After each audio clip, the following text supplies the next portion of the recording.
शहर में 78वां स्वतंत्रता दिवस धूमधाम से मनाया गया। विभिन्न विद्यालयों से आए छात्रों ने एमबीपीजी डिग्री कॉलेज के सभागार में स्वतंत्रता दिवस के मौके पर एक से बढ़कर कार्यक्रमों की झड़ी लगा दी। इस दौरान दर्शक भाव विभोर नजर आए और जमकर छात्रों द्वारा प्रदर्शित कार्यक्रमों की तारीफ की। इससे पहले छात्र भारत माता के नारे लगाते हुए और देशभक्ति से ओतप्रोत गानों की धुन में रंग बिरंगी पोशाकों में सज धज कर रैली की शक्ल में डिग्री कॉलेज के सभागार तक पहुंचे।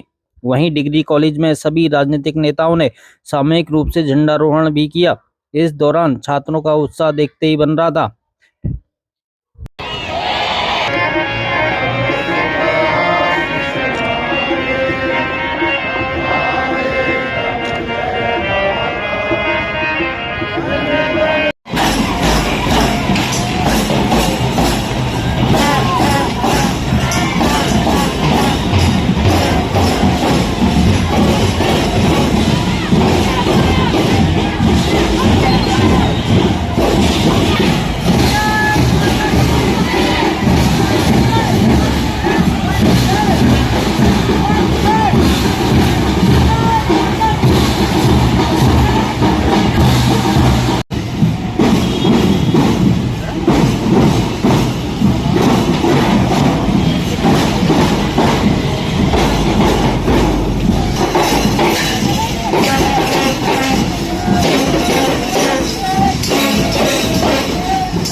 सुंदर सर्वे भवन्तु सुखिनः सर्वे सन्तु निरामया सर्वे भद्राणि सर्वे दीप प्रज्वलित करने के उपरांत मैं मंच पे आमंत्रित करता हूँ नगर निगम हल्द्वानी के नगर आयुक्त महोदय को कि कृपया मंच पे आए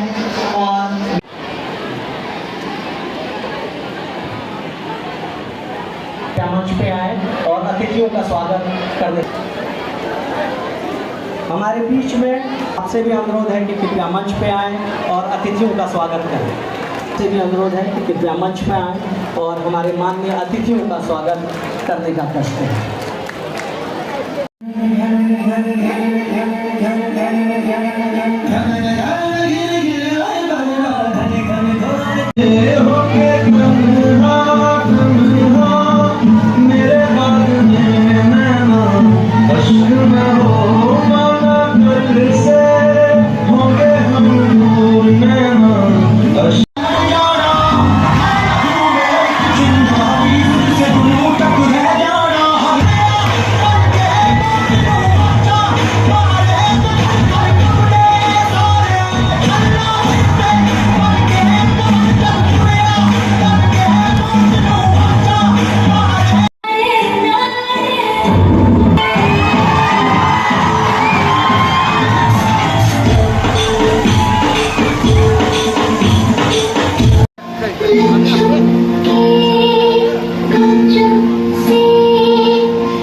के बाद बलिदानों के बाद दिवस देखने को मिला है। जो आज हम आज़ादी का पर्व मना रहे हैं, ये कोई हमको हल्के फुल्के में नहीं मिला है। इसके पीछे बहुत बड़ी शहादत हुई है, शहीद हुए हैं लोग, जवानियाँ गलाई हैं, परिवार बर्बाद हुए हैं।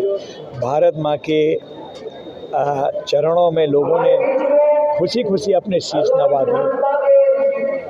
हमको पूरी हिस्ट्री पढ़नी चाहिए कैसे हमको आज़ादी मिली। इससे पहले आप सबको पता है कि एक दिन पहले 14 तारीख को कितनी बड़ी विभाजन की दुविधा हमको और दंश हमको झेलना पड़ा, और वो दंश को आज तक भी हम नहीं भूले हैं। 6 लाख से अधिक लोग काट दिए गए। भारत में आने वाली सारी ट्रेन जितनी भी थी, वो ट्रेन जितनी है लाशों से भरी आती थी। बेटी खो दी, बेटा खो दिया, पत्नी खो दी, पति खो दिया, भाई खो दिए। कितनी बड़ी बेइज्जती। और कुछ बच के आए तो आज वो यहाँ पर हमारे लोग हैं। इसकी किसी को याद नहीं आई जो दंश आज भी वो लोग झेल रहे हैं। पूरी प्रॉपर्टी, संपत्ति, अपना मकान, अपनी फैक्ट्री सारी वहाँ छोड़ दी। आज़ादी के बाद भी हमने तो बहुत ही ईमानदारी से काम किया। हमने कभी भी कहीं पर भी कोई गलत काम नहीं किया। ये तय हुआ था कि यहाँ के अल्पसंख्यकों को भारत सरकार, वहाँ के अल्पसंख्यकों को वहाँ की सरकार बचाएगी, लेकिन वहाँ की सरकार ने वादा खिलाफी करी, कत्लेआम कर दिया लोगों को। इसलिए हमको आगे के लिए ये पुनरावृत्ति ना हो, सौहार्द बना रहे, अखंड हमारी स्वतंत्रता जो है ये बनी रहे, अक्षुण्ण बनी रहे, और एक एक काम हम राष्ट्र हित में करें, ये हमको करना चाहिए। इसी के साथ मैं पूरे प्रदेश को और देश को हार्दिक शुभकामनाएं देता हूँ। देश का स्वतंत्रता दिवस है और हर वर्ष इसको हम राष्ट्रीय पर्व के रूप में मनाते हैं, और बूढ़े से लेकर बच्चे तक में इस दिन देश के प्रति एक नया उत्साह होता है, नया जज्बात होता है। आज हम हल्द्वानी महाविद्यालय के प्रांगण में ध्वजारोहण करने आए हुए हैं, और हमारे समस्त जितने स्कूलों के बच्चे हैं वो आए हुए हैं अपने अपने स्कूल की ड्रेस पर, और उन्होंने प्लेट मार्च किया है। और बहुत अच्छा लग रहा है कि आज हम अपने देश का 78वां स्वतंत्रता दिवस मना रहे हैं। अगस्त की सर्वप्रथम तो सभी को बहुत बहुत हार्दिक शुभकामनाएं। और माननीय मोदी जी के नेतृत्व में, भारतीय जनता पार्टी के सरकार के नेतृत्व में यह राष्ट्र बहुत सशक्त बन रहा है, और सभी भारतीयों का इसमें योगदान है। तो मैं सभी से को बधाई देते हुए आह्वान करना चाहता हूं कि हम सब अपनी नैतिक जिम्मेदारियों का, दायित्व का निर्वहन ठीक से करें और इस देश को और सशक्त बनाएं। नहीं, देखिए, हर वर्ष ही 15 अगस्त जो दिवस है, हमारा स्वतंत्रता का दिवस है, इतना महत्वपूर्ण पूरे भारत के इतिहास में, विश्व के इतिहास में, क्योंकि भारत का योगदान आज देश विदेश में पिछले 78 सालों में जो लगातार सुनिश्चित करा है, भारतवासियों ने जो नाम रोशन करा है देश में विदेश में, अवश्य भारत एक बहुत बड़ी शक्ति बन के उभरा है। और इसकी जो नींव रखी गई, जो हमारे महान स्वतंत्रता संग्राम सेनानी थे, जो उन्होंने अपनी बलिदान दिए, अपने परिवारों के बलिदान दिए, जो हमारी सेना में लोग हैं जो अपने बलिदान लगातार दे रहे हैं। पिछले 40 दिनों में हमारे 11 सैनिक शहीद हुए हैं। तो सोचिए, ऐसे महान जो शहादत है, ऐसे महान जो बलिदान है, ऐसा महान जो योगदान है, उसके कारण ही आज ये आज़ादी की हवा में हम चैन से सोते हैं। तो इसलिए इन सारे वीर शहीदों को हमारा प्रणाम और नमन है। हमें को खुशी है कि ऐसा सफल आयोजन यहाँ हुआ। देखिए, भारतवर्ष को सैकड़ों वर्ष की गुलामी के बाद बहुत से लोगों के बलिदान से, बहुतों लोगों के त्याग से, बहुतों लोगों के संघर्ष से हमें आज़ादी मिली। कि आज़ादी के बाद हमें देश क्या बनाना है, आज हमें विचार करना पड़ेगा। मोदी जी के नेतृत्व से उनका जो विजन है 2047 में जब भारत के 100 साल होंगे तो देश क्या रहेगा, ये बनाने का उन्होंने प्रयत्न किया है। इसके लिए उन्होंने जैसे आज भी संदेश दिया था, पहले उन्होंने देखिए घर घर में जो शौचालय बनाने की बात करी, जो क्योंकि आज तक किसी ने उस गरीब के लिए नहीं सोचा, उस महिला के लिए नहीं सोचा जो जंगल में जाती थी। जंगलों में जाने में कितनी दुश्वारियाँ होती थी, जो लोग जाते हैं उन्हें मालूम है, उसको दूर करने का प्रयत्न करा। उसके बाद उन्होंने अगला जो अन्न, कोरोना काल में जब पूरे विश्व में संकट आया, उस टाइम जो संकट को दूर करने के लिए अन्न का लगातार हो गया।